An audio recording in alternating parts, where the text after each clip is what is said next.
Bonjour à tous, très heureux de vous accueillir ici à l'île de la Réunion pour ce nouveau Masterclass Football Coaching. Alors aujourd'hui, Masterclass Football Coaching un peu particulier, on a les pieds dans l'eau. Ouais, c'est relativement assez exceptionnel. Alors c'est tout simplement pour vous faire partager aussi un petit peu le côté du contexte qu'on peut vivre sur nos formations qui vont se mettre en place à partir de mars 2023. Donc ça va être des formations en présentiel. Alors pas forcément dans des formations comme ça se fait un petit peu partout, je dirais classique, dans des locaux. Nous on fera nos formations dehors, à l'extérieur, parce que à La Réunion c'est comme ça, il y a un contexte qui s'y prête et forcément on peut apprendre des choses à l'extérieur comme je vous le montre aujourd'hui. Donc Masterclass Football Coaching, on va parler aujourd'hui de l'équipe de France, forcément avec cette victoire probante hier contre la Pologne, 3-1 avec un Mbappé exceptionnel. On voit que l'équipe de France monte en puissance et c'est une très bonne chose pour la suite de la compétition. Donc là, qualifié pour les quarts de finale, on va jouer l'Angleterre. Attention à l'Angleterre, une équipe qui a battu hier le Sénégal 3-0. Donc attention, c'est pas rien. Il va falloir être encore une fois très attentif. Mais je ne doute pas un seul instant que Didier Deschamps puisse remettre, je dirais, tout son petit monde dans le droit chemin pour préparer, je dirais, ce quart de finale. Donc l'équipe de France, victoire hier 3-1. Comment elle a démarré? Alors très simple, elle est restée sur son système, je dirais, assez classique, sur un 1-4-2-3-1. Donc avec Lloris dans les buts, Varane ou Upamecano qui confirme un petit peu l'axe défensif qui est quand même assez forte. Koundé qui était titulaire à droite, qui a confirmé aussi son poste de latéral droit. Hernandez qui fait aussi un bon travail sur le côté gauche, notamment sur le plan offensif. Tchouaméni, Rabiot à l'intérieur qui restent quand même des joueurs complémentaires et qui ont été encore une fois très bons hier. Et puis un quatuor, je dirais, offensif, même si Griezmann travaille beaucoup sur l'aspect défensif, avec Giroud dans l'axe, Mbappé à gauche et Dembélé à droite. Alors comment a évolué la Pologne? La Pologne, pareil, dans le même système de jeu, en 1-4-2-3-1, mais avec un jeu relativement plus défensif, avec un Lewandowski devant, je dirais presque seul sur l'aspect offensif. Ils ont eu quelques situations où ils ont été assez vite vers l'avant, mais globalement, l'équipe qu'a proposé le sélectionneur de la Pologne, c'était un bloc relativement assez bas et avec beaucoup de joueurs sur des courses défensives pour bien défendre et ne pas prendre de but. Alors, l'entame de match de l'équipe de France, une très bonne entame encore une fois, avec des percussions de Dembélé sur le côté droit. On a eu pratiquement au bout de 5 minutes 4 coups de pied arrêtés. Et ça dénote quand même une force supérieure de l'équipe de France. Quand on provoque en fait des coups de pied arrêtés, c'est qu'on crée des situations et que notre animation offensive, elle est bonne. Simplement, attention, dans ces gros matchs, je pense qu'il y a quand même deux valeurs en termes de niveau sur ces deux équipes. L'équipe de France, si on doit la notifier sur une échelle de 0 à 5, c'est une équipe qui vaut 5. Et aujourd'hui, pour moi, la Pologne, et sans vouloir leur manquer de respect, c'est une équipe de niveau 3, je dirais.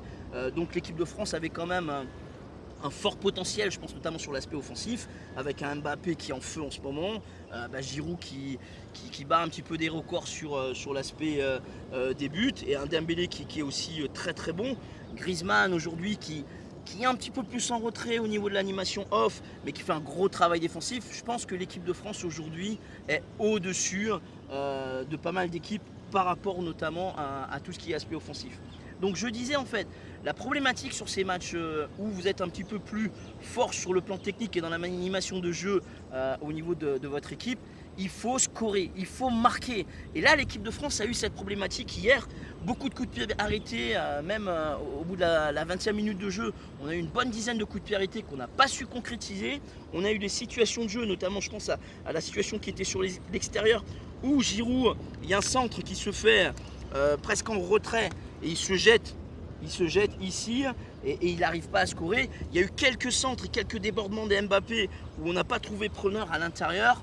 Donc la problématique dans ces matchs de haut niveau, alors c'est pareil à tous les niveaux, si on ne score pas au bout de, allez, on va dire 15 ou 20 minutes de jeu, les choses peuvent s'inverser. Pourquoi? Parce que l'adversaire forcément connaît le jeu de l'équipe, avec un petit peu plus de force sur l'aspect de la concentration. Elle a su en fait faire bloc et faire le dos rond pendant une vingtaine de minutes, à ne pas prendre de but, à être concentré sur l'aspect défensif, et les choses en général s'inversent. Et c'est ce qui s'est passé. Pourtant, on avait bien démarré hein, au niveau du plan de jeu du sélectionneur Didier Deschamps. L'objectif, c'était quand même, avec un quatuor de derrière, d'aspirer en fait, d'aspirer le bloc adverse pour pouvoir trouver la gestion de la profondeur. Donc l'équipe de France, elle est capable de repartir bas, de construire le jeu, notamment avec un Tchouaméni et un Rabiot qui est quand même assez forts, je dirais, dans le jeu en termes de création de jeu et de production de jeu.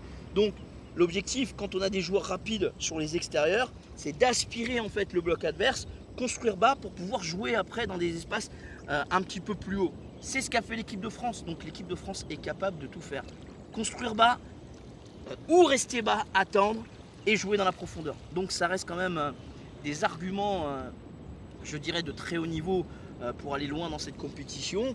On a un garçon comme Giroud, il peut être présent dans l'axe but, à toucher que 8 ballons en première mi-temps et de marquer le but. Ça reste quand même exceptionnel.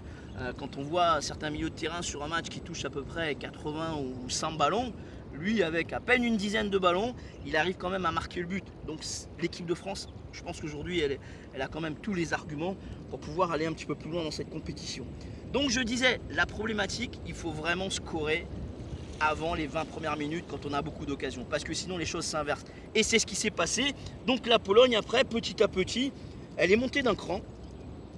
Alors avec un bloc équipe un peu plus haut, avec leurs 4 défenseurs, les milieux qui étaient un petit peu plus hauts, et elle s'est créée des occasions. Heureusement qu'un Lloris a été très bon sur un arrêt décisif, presque à bout portant. Un Varane aussi qui a donné son corps à la science à un moment donné, qui s'est mis je dirais en opposition pour pas que le ballon rentre à l'intérieur de notre but au niveau de l'équipe de France. On a été en difficulté sur nos latéraux. Alors je pense notamment ici avec Koundé. C'est pas un garçon de grande taille, donc quelques ballons des fois par-dessus ou des dédoublements de la part des Polonais où il y a eu quand même quelques centres où il n'y a pas eu preneur, mais attention parce que la problématique, même si on a eu un axe défensif assez fort, c'est que, je l'ai dit dans une précédente vidéo, nos latéraux, aujourd'hui, c'est un Koundé qui est un très bon joueur, mais qui n'a pas forcément une grosse expérience à ce niveau international.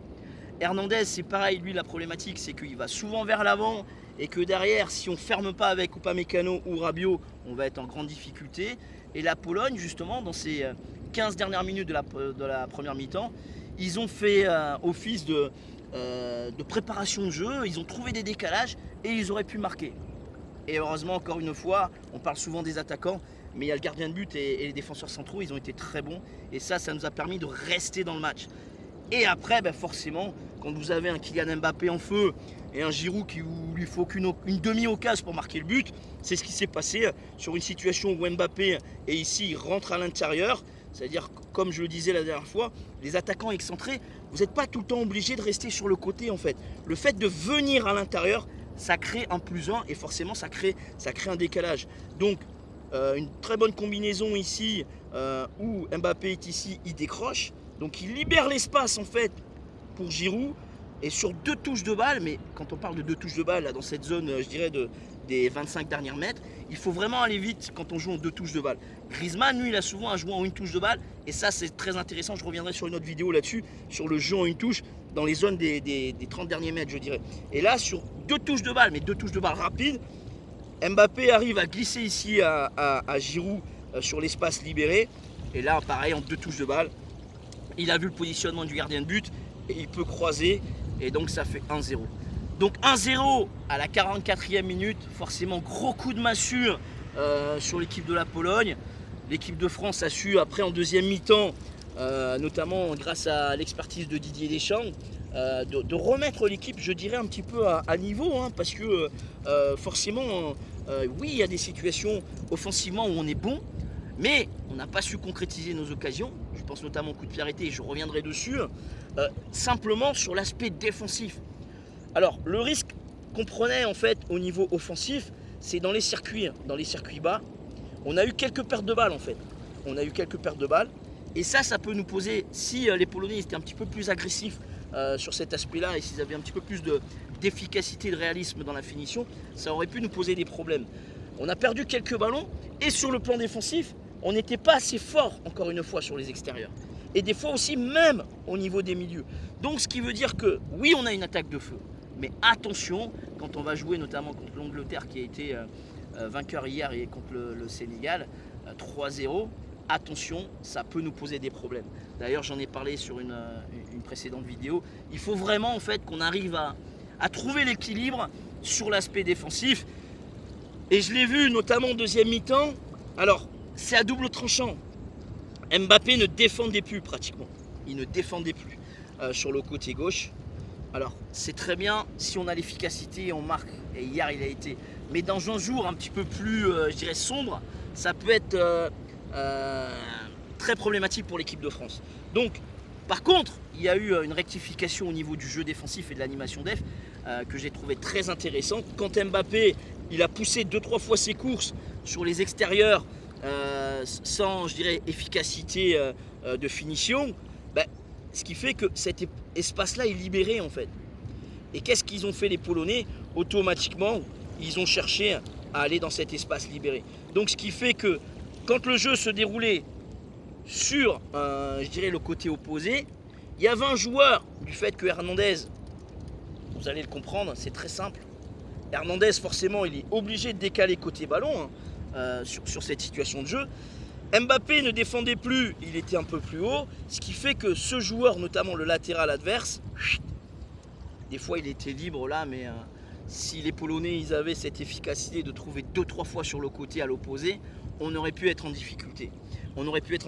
Donc attention, quand ces joueurs-là ne défendent plus, je pense notamment à Mbappé, alors il fait beaucoup de courses et il ne peut pas être, je dirais, au four et au moulin tout le temps. Et surtout après, il a quand même cette efficacité de marquer le deuxième et le troisième but. Mais sur le plan défensif, et j'ai remarqué, ils l'ont bien rectifié. Alors je ne sais pas si c'était une consigne qui avait été donnée par Didier Deschamps, mais en tout cas ça a été fait. Alors ce qui s'est passé quand ils ont vu, des fois c'est Rabiot en fait qui décalait côté où Mbappé avait laissé libérer.